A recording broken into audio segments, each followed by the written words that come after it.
This video covers Section 5, Part 2, Configuring Amazon SQS Queues. Secure your Amazon SQS resources in 3 ways. First, use identity and access management. Access to Amazon SQS requires credentials that AWS can use to authenticate your requests. These credentials must have permissions to access AWS resources such as SQS queues and messages.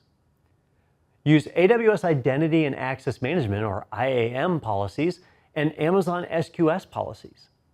Amazon SQS has its own resource-based permission system, which uses policies written in the same language used for IAM policies.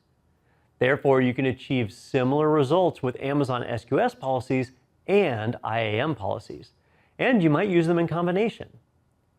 Second, use data encryption. Encrypt your data using server-side encryption, or SSE. With SSE, you can transmit sensitive data in encrypted queues.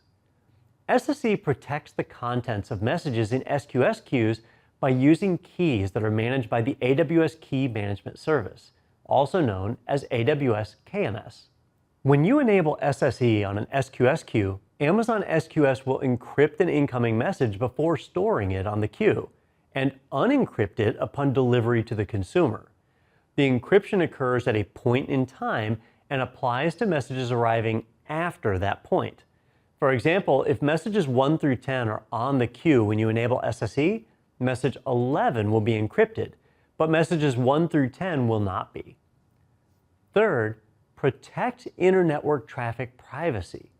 If you use Amazon Virtual Private Cloud, also known as Amazon VPC, to host your AWS resources, you can establish a connection between your VPC and Amazon SQS. You can use this connection to send messages to your SQS queues without crossing the public internet. In this example, the IAM policy and Amazon SQS policy grant equivalent access to a user named Bob, who is in the account where the SQS queue exists. The IAM policy grants the permissions to use the Amazon SQS receive message and send message actions for the queue called My Queue in the AWS account. The policy is attached to Bob.